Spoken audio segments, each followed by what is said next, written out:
and welcome back to Share Your Truth. This is episode 4, and we will be discussing better versus bitter. I'm Bridget Marie. I'm Candice. I'm Trayana. I'm Jasmine. I'm Mika Means. I'm Raquel. I'm EJ. And I'm Takoya.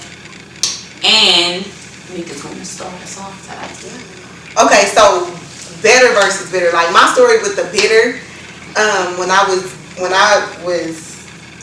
in a relationship with my kid's father, and I was unhappy, like seriously unhappy, and I knew like he wasn't gonna leave me. You get what I'm saying? Like he was gonna stay as long as I was willing to stay.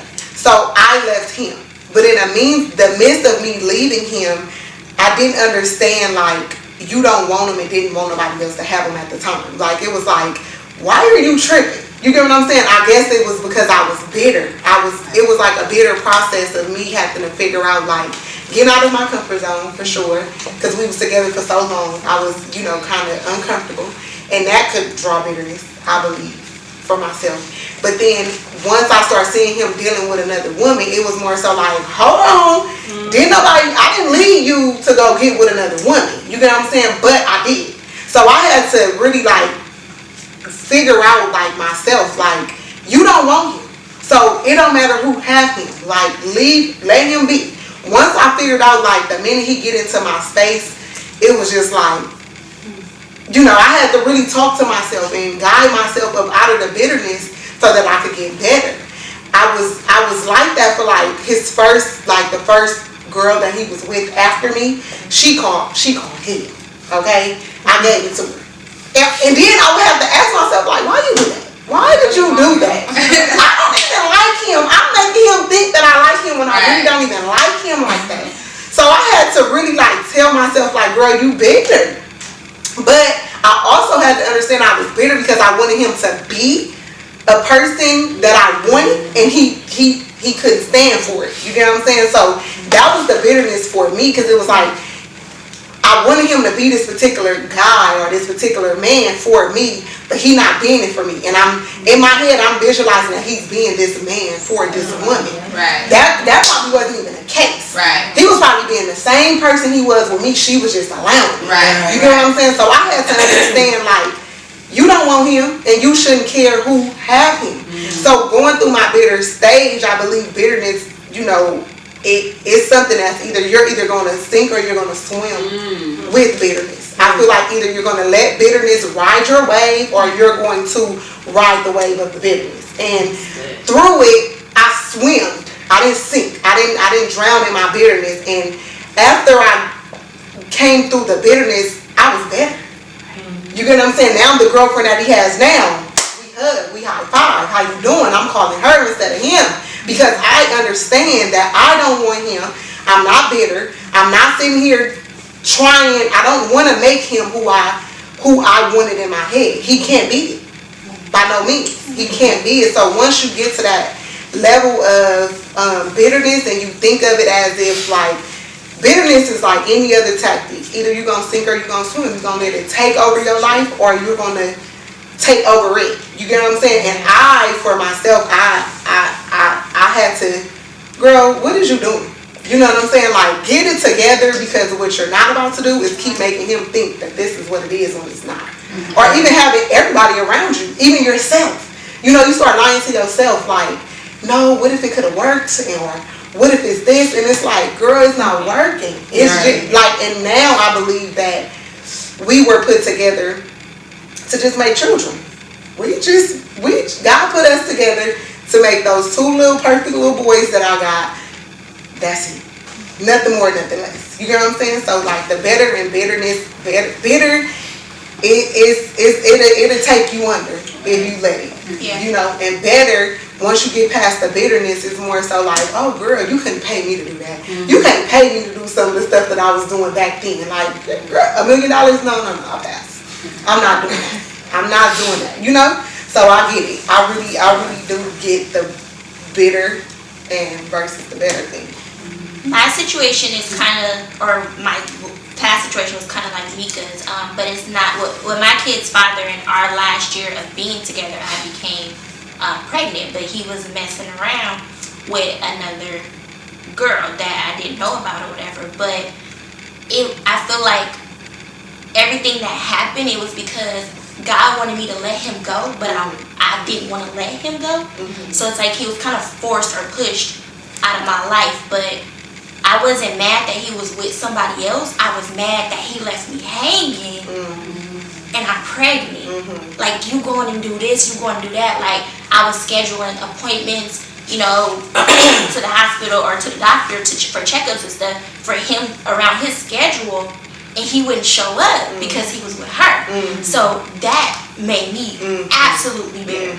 And I looked at, I didn't like her at first. So I'm like, but it wasn't her, it was him.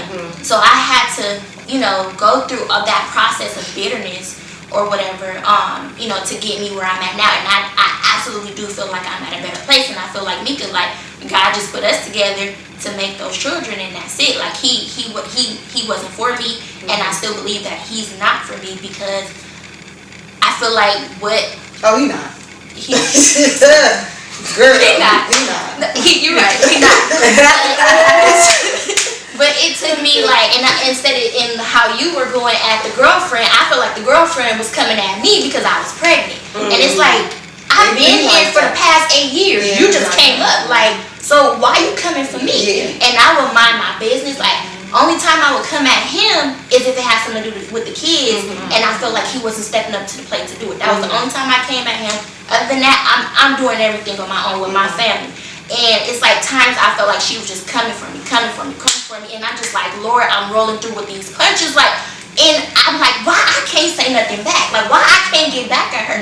But God was like, be still and just, you know, let me handle this. And I'm like, but the way you handle it, like, look what I'm going through. Like, I'm crying every night. I'm pregnant. Like, I'm putting my daughter that I'm holding and through all this stress, and I'm just like, I just need you to be with my baby, like, while I'm going through all this, like, make sure she good, whatever. But, and it took a while for me to get to the point where I said I was okay to sit down with him and the girlfriend. And I think the last time she came at me, or how I felt she came at me, I was just like, okay, you know what, God, I can't do this no more. Like, I'm calling him up, we're gonna sit down, we're gonna talk. And from there, just sitting with the both of them, it was like a relief. Like, I could move on with my life or whatever. I felt like she wasn't coming at me no more. And it's like, I had even had times where I ministered to her, or I poured a word into her, or sent her an encouraging word. And now she reaches out to me like, hey, Jazz, do the kids need nothing? Need something? Do the kids need... Like, she kind of doing more than he do. Oh, they do. And I'm just like, okay, y'all, like, I see what, you know, how you set it up. Like, I didn't want to go through all that. I didn't want to feel it, especially being pregnant. Like, that was no joke. But it helped me. That process of bitterness helped me see myself, my worth is more than, you know, what he saw me for. So it's like that I'm better. Hello. I don't know if well, this doesn't have anything to do with a relationship. So I know being the bitter better is not always just, you know, in a relationship like that, because I feel like for me, and I mentioned it before, that there's family members who have done things to me and come against me, and I feel like for me it could have made me bitter. Back in the day it made me bitter, and that was just the women, period. But now I take it as it's making me a better woman, because now I'm able, God is speaking through me. So when somebody is attacking me, when my family do come at me, talking about me, making up stories about me, I'm doing this, sleeping with this man, got a married man. I ain't even got no married man around. I ain't got no men around me. But the story is that I'm sleeping with a married man. From one of them. But I'm just saying, when stuff like that comes, it could have made me bitter towards and trusting other people. But instead, God is like, I need you to understand this, that you are going to different levels. I'm taking you higher, and as you raise up higher, you're going to get attacked. You're going to continue to get attacked worse than what you're getting attacked now. And so it's making me a better person. It's building me. It's like they throwing darts at me, but God got his shield in front of me like, hold up. Right, not this one. Not this one. You're not going to get her. And I mean, when I tell you, that's why I said it hurts. It hurts even worse for me, because it's not coming from just friends that I know. This is coming from my blood family. And these are older women that I thought I looked up to. You know, you look up to your older cousins for the most part. You're like, dang, when you young and they all doing stuff, you're like, I want to go be with them. I want to go, Right, you know. right. So it's crazy, but it's making me better. I can't be bitter. God's like, you cannot be bitter. Right. It's I got too much for you to do. You cannot be bitter. I think my bitter and better came from my dad. I think I was so angry with him just because what I thought he should be, like in my mind, like what I thought he should have done and did, whatever. I had to realize that he was being the best person he could be. He was being the best father that he could be. But it took me years to get to that place. And I didn't even realize I was living in a space of bitterness until he snapped at me. My dad is very cool, but he snapped at me one day and he said, you better not ever talk to me like, I can't remember what I said. But whatever I said, I said something he felt like was disrespectful. And he said, you better not ever say it to me. And it just really checked me, my whole everything. Like, my spirit, my mind, my everything. And I was like, how dare you? Because how would you like if I didn't have my child at the time. He snapped at me and it just really checked me. Like, what are you doing? And I had to, I really went through this 30-day process thing I found online. I was like, you need to get your life together, because never did I intend it to be disrespectful to him. But it was so much bitterness inside of me that it just would come out at any given moment. Yeah. And so he checked me, and then I was like, that's not cool. You know what I'm saying? So my bitterness, I had to forgive. And then, but check this, I had to forgive my dad without him saying sorry. Because he didn't even understand where I was coming from. Right. So while I'm living in this bitter state and I'm coming at him in this way, he doesn't see, because my dad is a provider. Like, I've never been without when it comes to my dad. And my dad thinks that is what he's supposed to do only. But I wanted more from my father. Yes. You know what I'm saying? And this is where March of Beauties came from, really. Like, it came from a place of feeling empty and trying to seek that fulfillment. So I wrote my dad a letter, and I sat next to his bed, and the process was that you can send this person a letter and they may not never acknowledge it, but you got to be okay with that. Right.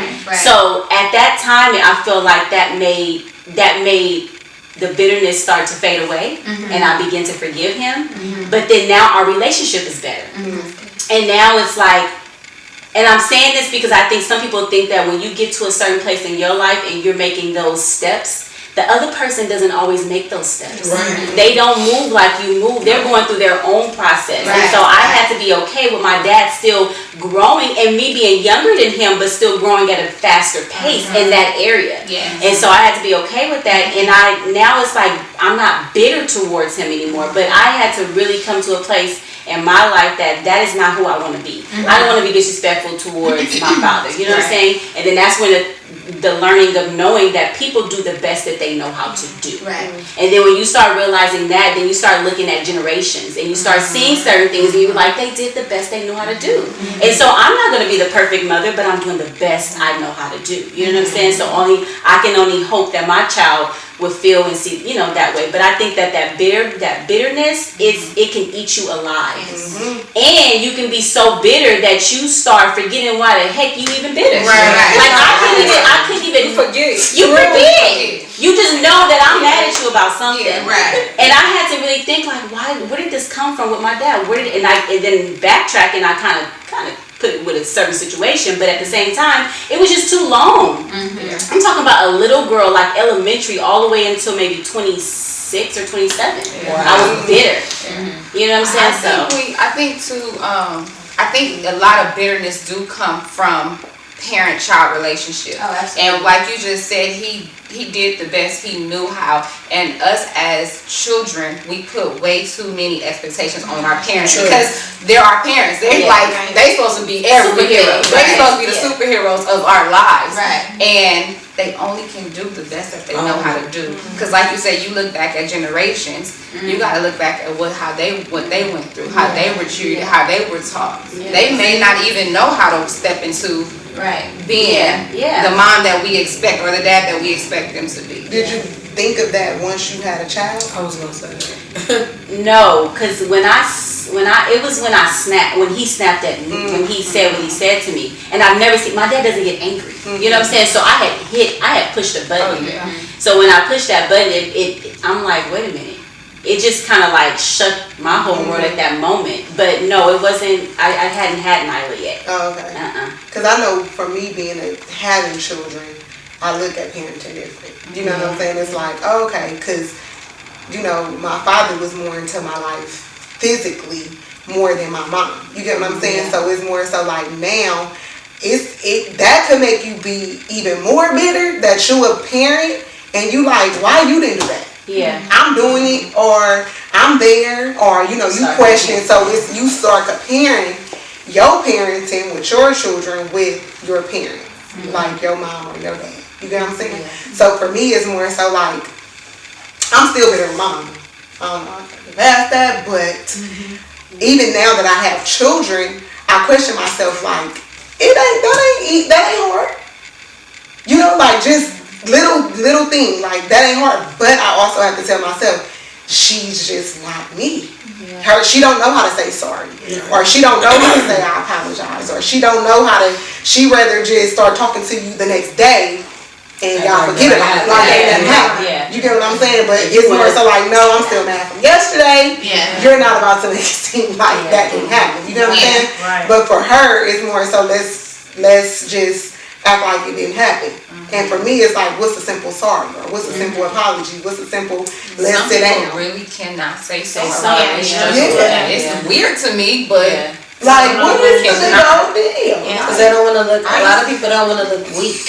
Right. That's true. And when you, in my household, when you say sorry, you may get I told you. You are sorry.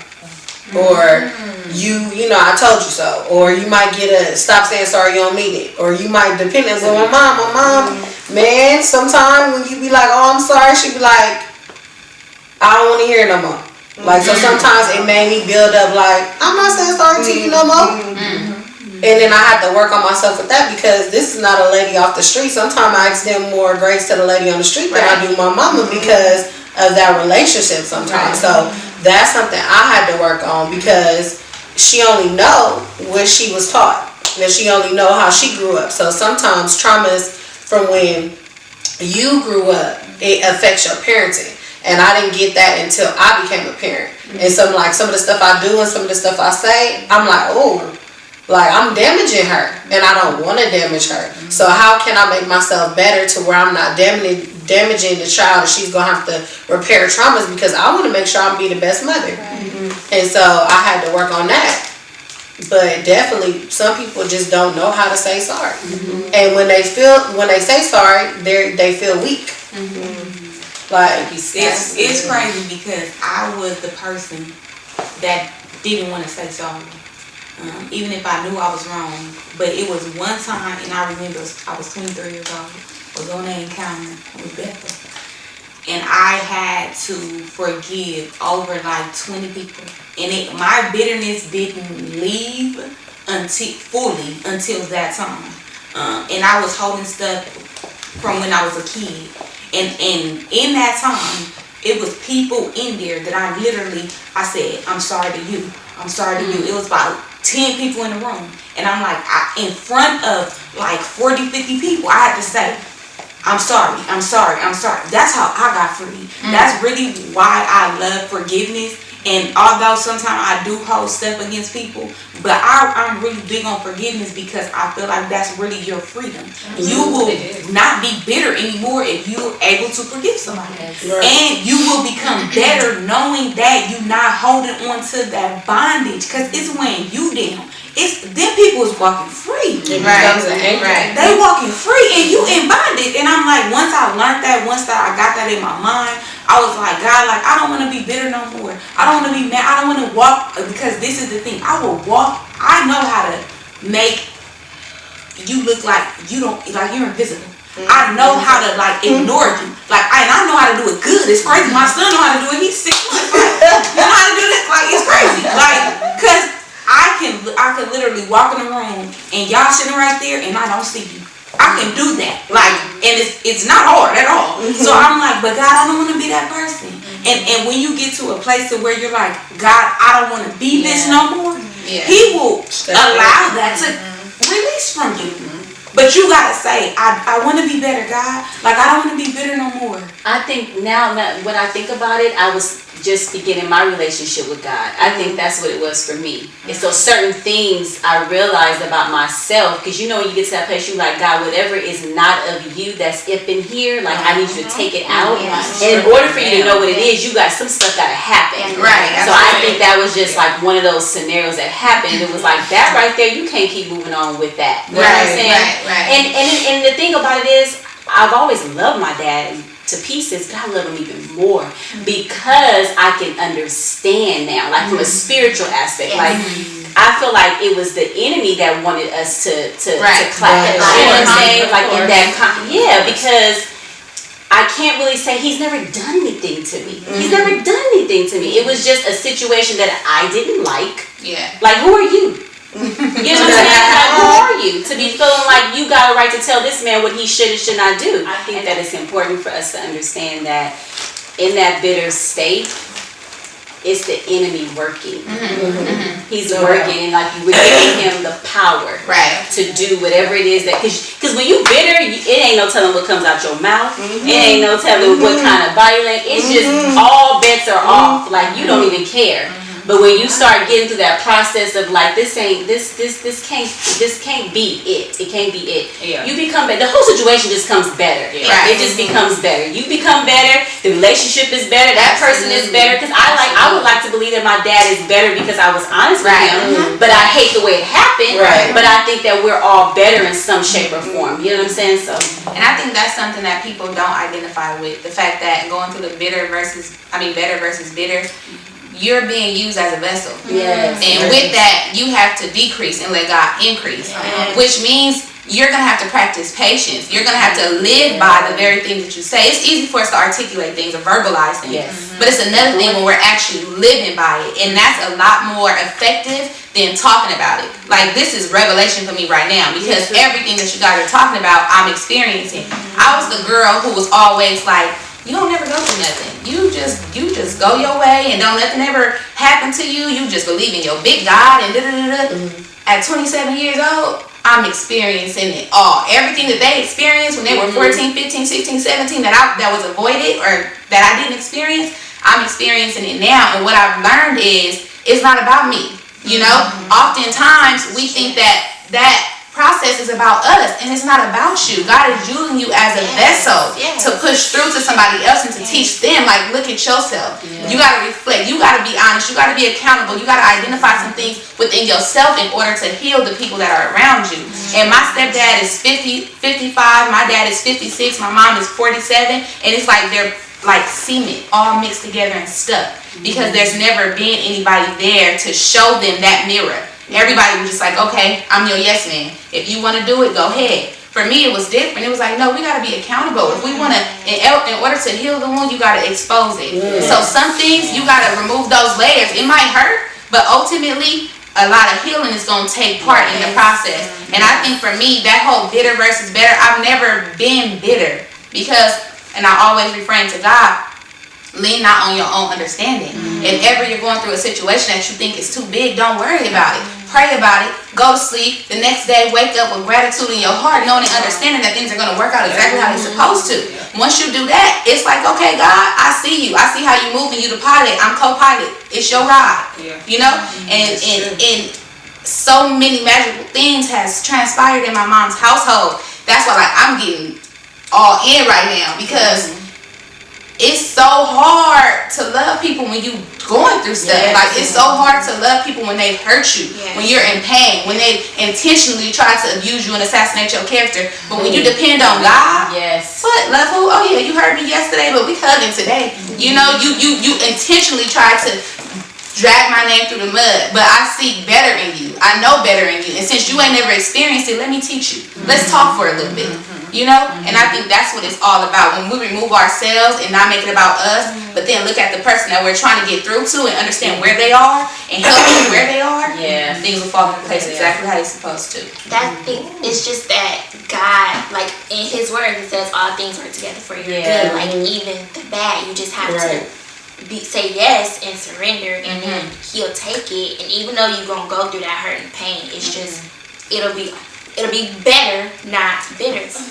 Well, I know, like, in the situation, because y'all speaking life into me right now, because had a situation with my mother and with my father. More so, and I'm going to touch on my father really quickly. I never got a chance to, like, say, oh, I'm sorry, or this is why I was upset with you, because he ended up passing away. And that affected me so much. And that I did not get a chance to say that. But at the same time when all that was happening, that's when God came into my life in the biggest way as well. So he got me past that one, but now I like started butting heads with my mother. And a lot of the stuff, and I just couldn't let it go because I felt like she's the type, she'll just, the next day it didn't happen. And I'm like, nah. Not only did it happen, I remember it.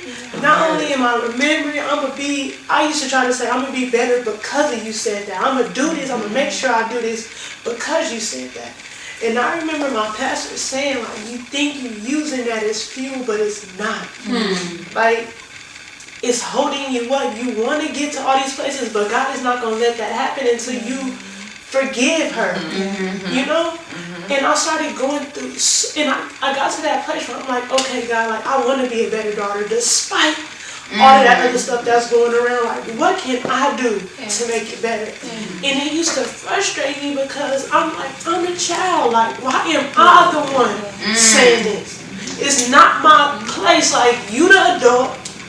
Although we're both adults at this point, you the parent, like, you should be making these type of moves. Why am I the one that's constantly apologizing? Why am I the one that's constantly trying to fix it? And God was telling me, like, that you're looking at it the wrong way. Because in the fact that you say you just was learning faster in that area than your father was. And God had to show me, you want that, but for her, but first you have to be that. Right. So that she could see it. But I'm already upset about all the other stuff that already transpired.